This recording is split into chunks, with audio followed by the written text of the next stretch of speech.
Dear student, मैं doctor Sandeep Kelode, motivational speaker and writer. आज मैं आपको सॉफ्ट स्किल के 7 तरीके यानी 7 जो टाइप है उसके वो मैं बताने वाला हूँ। दोस्तों, अगर आप एमपीएससी के यूपीएससी के स्टूडेंट हो तो आपके पास में ये सब तरीके यानी ये जो सॉफ्ट स्किल है वो होना बहुत ज़रूरी है। ये जो 7 स्किल है वो 7 स्किल में से पहला स्किल है कम्युनिकेशन स्किल, दूसरा स्किल है आई कांटेक्ट स्किल, तीसरा स्किल है लीडरशिप स्किल, चौथा स्किल है बी कॉन्फिडेंस स्किल, पांचवा स्किल है प्रॉब्लम सॉल्विंग स्किल, छठवां स्किल है टाइम मैनेजमेंट स्किल और सातवां स्किल है out of box thinking skill. ये जो 7 स्किल है, ये 7 स्किल अगर आपके पास रहते हैं तो आप कोई भी चीज़ से बच सकते हो, कोई भी चीज़ का फेस कर सकते हो, यानी इंटरव्यू भी पास कर सकते हो। दोस्तों, पहला skill communication skill. Communication skill में जो है वो आपका बातचीत करने का तरीका कैसा है, आप कैसे बात करते हो, आपके बात में कॉन्फिडेंस है कि नहीं है, वो सब चेक किया जाता है। दूसरा आई कांटेक्ट स्किल, आपको सामने वाले के आंखों में आंखें डाल के बात करना है, तभी आपका कॉन्फिडेंस दिखेगा। तीसरा लीडरशिप स्किल, आपको वहाँ पे अगर कुछ भी पूछा गया तो आप में लीडरशिप होना बहुत ज़रूरी है, आप कोई भी चीज़ का लीडरशिप कर सकते हो क्या। चौथा बी कॉन्फिडेंस स्किल, आपके पास जब भी आप कोई आंसर देते हो, जब भी कोई बताते हो तो आप में कॉन्फिडेंस होना बहुत ज़रूरी है। पांचवा प्रॉब्लम सॉल्विंग स्किल, आप में प्रॉब्लम सॉल्व करने का तरीका होना चाहिए, प्रॉब्लम कैसे सॉल्व करते हो वो आपको पता होना चाहिए। छठवा टाइम मैनेजमेंट स्किल, टाइम का बराबर इस्तेमाल करके जहाँ पे जो होना प्रेजेंस ऑफ माइंड का यूज़ करके आपको टाइम मैनेजमेंट स्किल सीखनी है।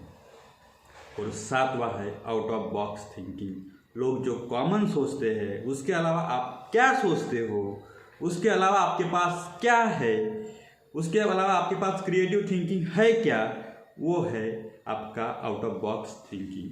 ये अगर 7 स्किल आपके पास रहते हैं तो आप कोई भी प्रॉब्लम फेस कर सकते हो। दोस्तों, मैं एक स्टोरी से आपको समझाता हूँ। एक हिरन था, वो हिरन जंगल में घूम रहा था। घूमते घूमते वो अपना रास्ता बिछड़ गया और रास्ता बिछड़ने के बाद उसको लगी प्यास लगने की वजह से वो पानी के तलाश में निकला। दोस्तों, हिरन का टारगेट पानी था, वो पानी के तलाश में निकला, पानी पीने के लिए पानी के तलाश में निकला। और जब उसे पानी नहीं मिला तो पूरा जंगल छान मारा, लेकिन वो थक गया और आखिरी एक पेड़ के नीचे बैठ गया। जैसे पेड़ के नीचे बैठा तो उसको पानी की टपकने की आवाज़ आ रही थी। उसने पीछे देखा तो एक बड़ी नदी थी। वो नदी की तरफ पानी पीने को गया क्योंकि उसका टारगेट पानी पीना था, क्योंकि उसको प्यास लगी थी। वैसा आपका भी बहुत कुछ टारगेट हो सकता है। तो पानी पीने के लिए जैसे ही गया तो उसने देखा लेफ्ट साइड में एक शिकारी था जो तीर लेके खड़ा था, और राइट साइड में एक शेर था। और उसने उसके बाद पीछे देखा तो पीछे में जंगल में आग लगी थी।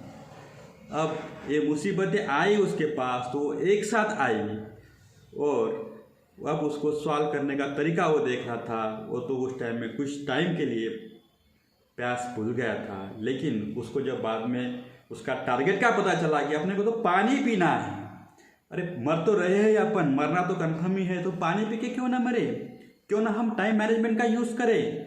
उसी टाइम उसने देखा कि शिकारी तीर छोड़ रहा था। शिकारी तीर छोड़ रहा था, उसे लगा मरना ही है तो पानी पी के क्यों ना मरे, तो वो पानी पीने के लिए नदी में झुक गया। जैसे नदी में झुका तो वो तीर वो शेर को लग गया। दोस्तों, जैसे तीर शेर को लग गया, वैसे ही शेर जख्मी हुआ और शेर ने शिकारी के पीछे गया और शेर ने शिकारी का शिकार कर लिया। दोस्तों, उसकी राइट साइड और लेफ्ट साइड दोनों क्लियर हो गई। अब पीछे की साइड जो आग लगी थी तो वहीं पे उसी समय में उसका लग भी उसका साथ दे रहा था। उसी समय में उस बारिश आई और बारिश आके वो आग भी बुझ गई। दोस्तों उसके लाइफ में मुसीबतें जब आई थी तो तीनों चारों साइड से मुसीबतें आई थी और वो कुछ ही टाइम में वही मुसीबतें सॉल्व भी हो गई। दोस्तों ज़िंदगी भी ऐसी ही है, मुसीबतें आती है तो सब साथ में आती है और सॉल्व भी होती है तो सब एक साथ सॉल्व होती है। तो ये कहानी कोई हिरन की कहानी नहीं है, ये कहानी तुम्हारी हमारी कहानी है। लाइफ में भी दोस्तों ऐसे ही मुसीबतें आती है, लेकिन मुसीबतें के साथ साथ वो सॉल्यूशन भी लेके आती है। यानी आई हुई मुसीबतें एक साथ सॉल्व भी होती है दोस्तों। इसीलिए कुछ तो भी मोटिवेट रहो और कुछ तो भी पाने के लिए अपने ये 7 स्किल का यूज़ करो। हमेशा खुश रहो, मोटिवेट रहो, स्वस्थ रहो, मस्त रहो, फ्री रहो, हेल्दी रहो। Okay, thank you.